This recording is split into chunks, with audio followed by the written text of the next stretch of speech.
एक working couple के पास कितने बैंक अकाउंट होने चाहिए? हस्बैंड और वाइफ दोनों कमाते हैं, लेकिन एक कॉमन प्रॉब्लम हर कपल फेस करता है। पैसे मैनेज कैसे करें? उसके लिए कितने बैंक अकाउंट्स खोलें? कौन से खर्चे के लिए सेपरेट अकाउंट खोलें और कौन से खर्चों के लिए जॉइंट अकाउंट खोलें? और सैलरी का कितना हिस्सा किस बैंक अकाउंट में डालें? अगर सिस्टम क्लियर नहीं है तो फैमिली में कंफ्यूजन, ओवर स्पेंडिंग और फाइनेंशियल स्ट्रेस चालू हो जाता है। सबसे पहले समझते हैं कि couples bank account management mistakes करते कहाँ है। सबसे बड़ी मिस्टेक है सारे पैसे एक ही बैंक अकाउंट में रखना, यानी कोई क्लैरिटी नहीं। दूसरी मिस्टेक होती है इन्वेस्टमेंट और एक्सपेंसेस को मिक्स करना, जिससे सेविंग्स टोटली डिसअपियर हो जाती है। तीसरी मिस्टेक होती है लाइफस्टाइल इन्फ्लेशन। सैलरी बढ़ते ही bigger EMI, luxury spending, unnecessary upgrades, लेकिन इन्वेस्टमेंट सेम ही रखते हैं। चौथी मिस्टेक है one partner is handling everything. एक पार्टनर पूरे इन्वेस्टमेंट देख रहा है और वाइफ जो है पूरे हाउस होल्ड के खर्चे चला रहे हैं। दोनों को पता होना चाहिए insurance, investment, loans, nominee, passwords. जी हाँ, कुछ जरूरी पासवर्ड छोड़ के आप बाकी सारे पासवर्ड अपने पार्टनर के साथ शेयर कर सकते हो। याद रखिए, अगर आप अपने इन्वेस्टमेंट्स और खर्चे अलग अलग रखोगे तो आप टैक्स बेनिफिट भी अलग अलग क्लेम कर सकते हो। आज हम देखेंगे एक सिंपल और प्रैक्टिकल बैंक अकाउंट मैनेजमेंट जिसे हर कपल यूज कर सकता है। सबसे पहले समझते हैं एक आइडियल बैंक अकाउंट स्ट्रक्चर क्या होता है। सपोज एक एग्जांपल लेते हैं जहाँ पे हस्बैंड और वाइफ दोनों की इनकम 1 लाख रुपए है, यानी टोटल हाउस होल्ड इनकम हुई 2 लाख रुपए हर महीने की। इस सिचुएशन में एक आइडियल स्ट्रक्चर ये होता है कि हर इंडिविजुअल के पास 2 पर्सनल अकाउंट होने चाहिए और एक जॉइंट अकाउंट अपने पार्टनर के साथ होना चाहिए। यानी हस्बैंड के 2 अकाउंट, वाइफ के 2 अकाउंट और एक जॉइंट अकाउंट हस्बैंड और वाइफ का, यानी टोटल हुए 5 बैंक अकाउंट। और हर एक अकाउंट का एक फिक्स पर्पस होगा। हर पर्सन का पहला अकाउंट होगा उसका मेन पर्सनल अकाउंट। इस अकाउंट में उसकी सैलरी या इनकम आती रहेगी। ये आपका सैलरी अकाउंट या मेन इनकम अकाउंट हो सकता है। इस अकाउंट में सैलरी क्रेडिट होगी, एसआईपी चलेंगे, लॉन्ग टर्म इन्वेस्टमेंट होंगे और इमरजेंसी फंड्स के लिए सेविंग भी होगी। ये अकाउंट वेल्थ क्रिएशन के लिए है, इसे डेली स्पेंडिंग के लिए हाथ नहीं लगाना है। और अब समझते हैं कि इसी अकाउंट में से एक डिसिप्लिन एलोकेशन दूसरे अकाउंट्स में कैसे होगा। हर इंडिविजुअल का दूसरा पर्सनल अकाउंट होगा उसका पर्सनल स्पेंडिंग अकाउंट। इस अकाउंट से वो सिर्फ अपने निजी खर्चे चलाएगा।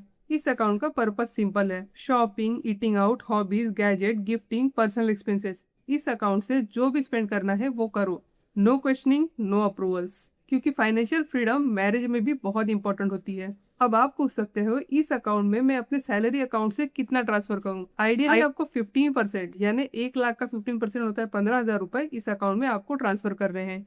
लेकिन याद रखिए, हमारे एग्जाम्पल में हमने हस्बैंड और वाइफ दोनों की सैलरी 1 लाख पकड़ी है। हो सकता है आपके केस में दोनों की सैलरी अलग हो। इस केस में आपको म्यूचुअल अंडरस्टैंडिंग से एक स्पेसिफिक परसेंटेज डिसाइड करना है और उतना ही अमाउंट आपको हर महीने इस अकाउंट में डालना है। अब आता है सबसे इम्पोर्टेंट अकाउंट, जॉइंट अकाउंट, जिसे हम फैमिली एक्सपेंडिचर के लिए यूज करेंगे। इस अकाउंट में दोनों हर महीने एक फिक्स्ड अमाउंट कंट्रीब्यूट करेंगे। जैसे कि इस एग्जांपल में हस्बैंड और वाइफ दोनों अपने 1-1 लाख में से 50,000 इस जॉइंट अकाउंट में डाल देंगे, तो एक जॉइंट पूल क्रिएट होगा फैमिली एक्सपेंडिचर के लिए। और इस अकाउंट से पे होंगे रेंट या home EMI, groceries, electricity, internet, maid salary, fuel, insurance premium, kids expenses like school fees और vaccination, vacation planning etcetera. Rule simple है, फैमिली एक्सपेंसेस सिर्फ जॉइंट अकाउंट से ही होंगे।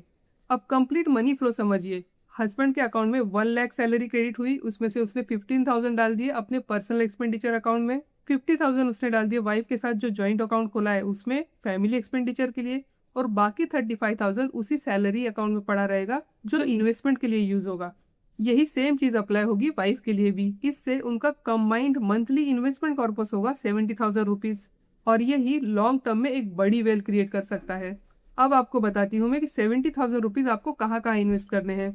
इन्वेस्टमेंट कॉम्प्लिकेटेड नहीं होना चाहिए। मोस्ट कपल्स के लिए सिंपल सिस्टम बेस्ट होता है। इन 70,000 रुपीज में से 40,000 आपको इक्विटी म्यूचुअल फंड के एसआईपीज में डालना है। 10,000 आप अपने इमरजेंसी फंड में रखिए। ये आपके आरडी में रख सकते हो, एफडी में रख सकते हो या लिक्विड फंड में रख सकते हो। इमरजेंसी फंड कितना होना चाहिए? अगर आपका मंथली एक्सपेंडिचर 1 लाख रुपीज है तो 6 से 9 महीने का एक्सपेंडिचर यानी 6 से 9 लाख रुपए आपके इमरजेंसी फंड में होने चाहिए। अगर आपके पास वो कॉर्पस बिल्कुल भी नहीं है तो रिकरिंग डिपॉजिट चालू कीजिए 10,000 रुपीज का, या तो फिर लिक्विड फंड में एसआईपी शुरू कीजिए जिससे वो कॉर्पस बिल्ड हो।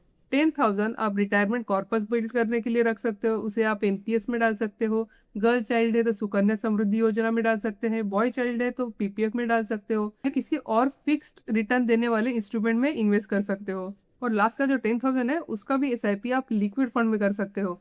ये पैसा आप यूज कर सकते हो ट्रैवलिंग के लिए, वेकेशन प्लानिंग के लिए। अगर आपको कार या होम बाय करना है तो उसके डाउन पेमेंट के लिए भी जमा कर सकते हो।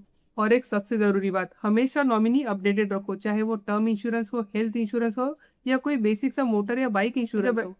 क्योंकि बुरा समय जब फैमिली में एंटर करता है तब वो दरवाजा नहीं नॉक करता, डायरेक्ट एंट्री लेता है। रखिए, स्ट्रॉन्ग मैरिजेस में सिर्फ इमोशनल ट्रस्ट नहीं होता, फाइनेंशियल क्लैरिटी भी होती है।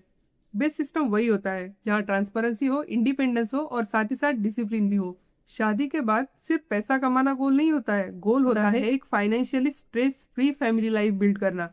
अगर वर्किंग कपल एक क्लियर बैंकिंग सिस्टम फॉलो करे तो उनकी फाइनेंशियल फाइट्स कम होंगी, उनकी सेविंग्स बढ़ेंगी और उनका फ्यूचर भी सिक्योर होगा। अगर वीडियो अच्छी लगी तो सब्सक्राइब करना मत भूलिए। मिलते हैं अगली वीडियो में।